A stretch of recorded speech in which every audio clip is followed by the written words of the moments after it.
Yo, family, what is going on? This is your man Dante coming at you with day 16 of our 30 days of encouragement, and where this is Mental Recast. Welcome to another edition, another episode of Mental Recast, where our only objective, say it with me, is to change the way you think. Now, if it's your first time here, please do the wonderful thing, like, share, and subscribe. And don't just share it in a cheesy way. You know what I'm saying? I want you to pick one person, and I want you to pick them on purpose and share this video with them. Send them a little text message, copy the link, send it to them, and let them eat with you. You know what I mean? So today is day 16, and if you don't know this about me, I love notebooks. I love notebooks and I love pens. You know what I'm saying? Them gel pens. The GO2, something like that. Anyway, but today is day 16. Here we go. Our foundational scripture, what we're building on, is Job 1 and 21. And then it said, Job said, I came naked from my mother's womb, and I will be naked when I leave. The Lord gave me what I had, and the Lord has taken it away. Praise the name of the Lord. Verse 22 says, in all of this, Job did not sin by blaming God. Now, this is very, very, very interesting for a couple of reasons. A lot of times when we go through stuff, we blame God, right? We don't take any self-evaluation. We don't see what was our hand in it. Nothing. A lot of people and society has taught us the foolishness of blaming God. You know what I'm saying? We always want to blame somebody else. We always, you know what I'm saying, want to look to somebody else, point the finger at somebody else. You're the reason I don't have this. You're the reason I don't have this. You're the reason why I can't get ahead. You're the reason why I can't be prosperous. You're the reason why I don't have X, Y, and Z. But in all of his pain, when you read Job for yourself, in all of his pain, Job said, the Lord gave me everything that I have, and the Lord can take it away. What am I saying? Everything that we have, let me back up. When you came into this world, you didn't have nothing. You didn't have no degrees. You didn't have no money. You didn't have any property. You know what I'm saying? You didn't have anything. But as you grew and as you know what I'm saying, gained knowledge or whatever, you ended up getting wealth or becoming beautiful. You know what I'm saying? Whatever the case is. But when you leave this existence, when you leave this space, this universe that we are in, your spirit will go back to the Creator, right?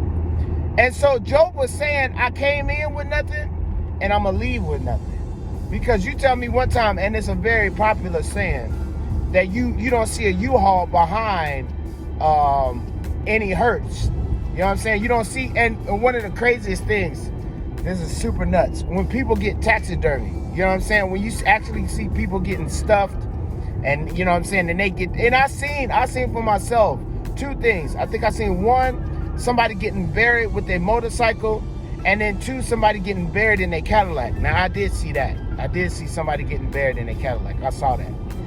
But my thing is, there's no room for possessions on the other side. There's no room for possessions where you going. And to be honest, we all claim, you know what I'm saying, that we know, and we all claim, you know, whatever, but nobody has a full definition of what happens on the other side. We may know a little bit. We don't, and at the let me be honest, at the precipice of it, we know that our spirit returns back to the Creator. If anything, that's all we know. That's all we know. And then we know that there's a payment, for what we do here in this lifetime, in this space, right? We do believe in heaven and hell, but to me, hell is the payment for not acknowledging and being prideful in this life, right? For you not acknowledging the Creator, you not acknowledging that there was a plan for your life, that you should have done certain things, you know what I'm saying? But you know, but you decided to live your life in an evil way. And when I say evil, I mean evil. You know what I'm saying? You wanted to live it in an evil way. And then too, on the flip side of that, you know what I'm saying, where you can live in peace, rest in peace, go on the other side. And then two, come on, let's go. Even a lot of people that talk about metaphysical work, they say that they have to come back to Earth reincarnated because they didn't complete their cycle. That sounds like hell to me. You know what I'm saying? You got to come back and do something because you didn't learn the lesson. But that's a whole nother video.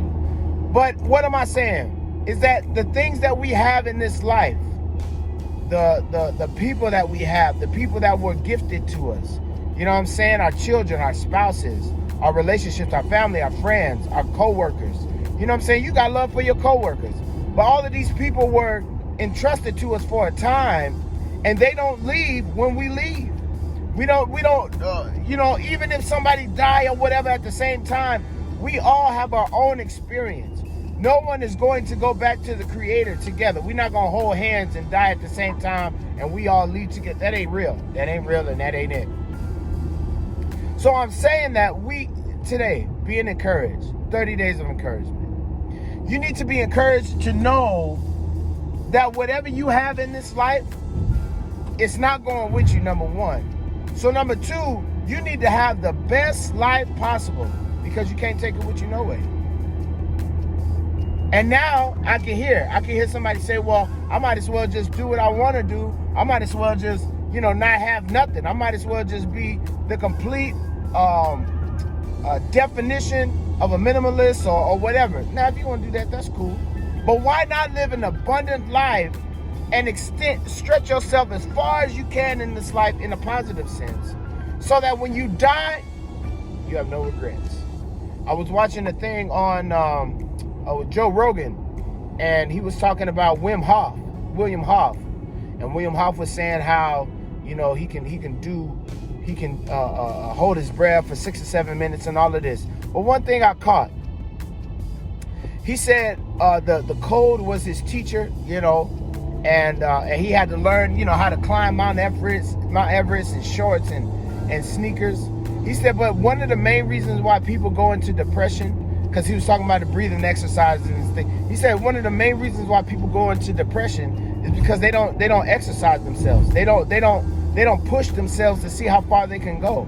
And because realistically, what we end up doing, and anybody that's depressed, anybody that is hard on themselves, pay attention to what accomplishments they have in their lives. And now too, the adverse is true. You can have a whole lot of stuff. You can have a whole lot of accomplishments, a whole lot of trophies, a whole lot of money, and still be empty inside. But it is important for you to fill yourself and fill your life with accomplishments that mean something to you. When these 30 days are up, and I can look back and say, man, we really did that. We really did 30 days of encouragement. We really did that. That would be something for me, as opposed to me doing 30,000 push-ups or something crazy that don't mean nothing to me. But being consistent, because I talked about it before in a couple of videos, being a procrastinating. Now that was my deal. But 30 days will show and say that I have the capacity and the ability to be consistent and to be creative. Because a lot of times people when they're in a depressed state, low self-esteem state, low mental vibration, why? Because they can't create anything. They get stuck. Writer's block, creative block. They get stuck. You know what I'm saying? And in life, a lot of people are stuck. A lot of people are hard on themselves because they feel stuck. A lot of people are hard in their relationships because they feel stuck. You know what I'm saying? You don't want to advance none because you're afraid. And here we go. There goes fear again. You know what I'm saying? That low vibrating frequency that you just perpetuate fear because you're afraid of trying. You're afraid of failing. What am I saying? You have to come up out of that and be willing to look crazy. Be willing to look foolish if it's something that you want to do. Something, I look crazy right now. I'm in my car driving, talking to a screen, talking to the camera, You know what I'm saying? And people will look around. And matter of fact, I had to go to the store yesterday and pulled up next to me. When I got there, was in my face. 2 young ladies, they was in my face. Watching, I didn't care. I didn't get distracted, nothing. And I completed that fire video from yesterday, day 15.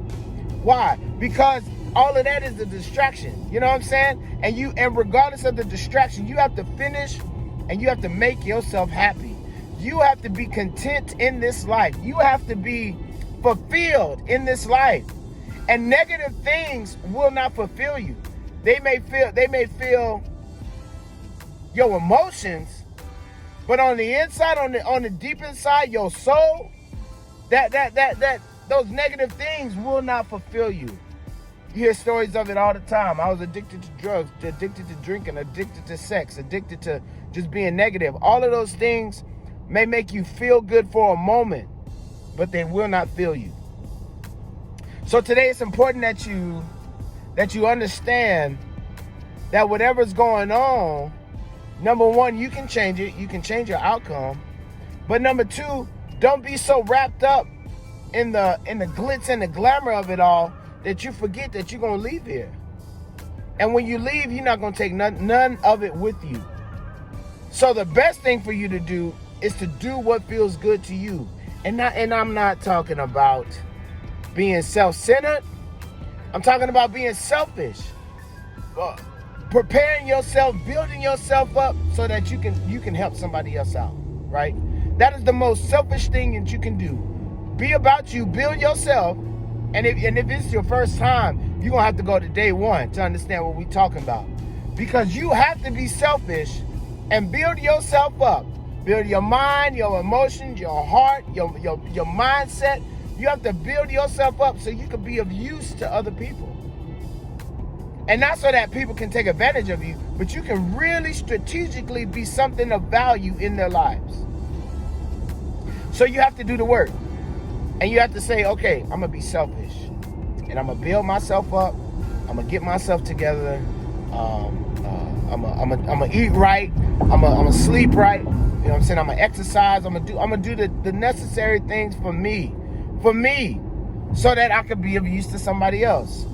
I think about my daughters often, and I think about why I can't be overweight. You know what I'm saying? Right now, I weigh 220.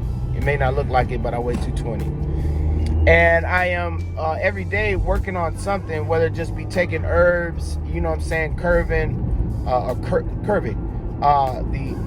the appetite for sugar or carbs.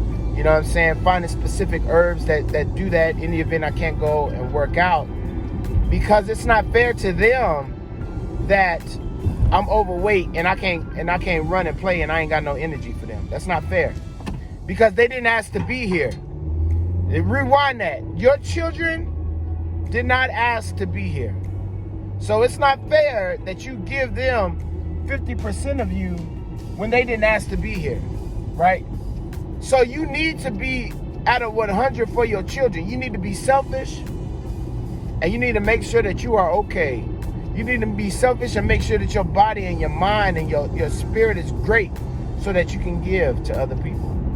And not all of that is the same for any relationship that you're in. Parenthood, you know, you got a lover, you got a wife, a husband, whatever. You need to be the best version of yourself. And don't wait on them. Oh man, we're going to be here for another 30 minutes. Do not wait on somebody else to make you whole. That is between you and the Creator. That is between your relationship with you and God. It is not their job for them to benefit you. It is not my wife's job to make me better. Because what happens when she having a tough patch, a rough patch? What happens when she's going through something and she needs somebody else to help her? It is not her job. And that is not her job. And society will teach us that foolishness. Because everything that we need comes through the Creator. We learn through people. Don't get it twisted. We learn through people, and we have to go through people for certain things. But your relationship, so that you can be straight, is between you and the Creator. He'll send me. He'll send some other teacher. He'll send somebody to inspire you.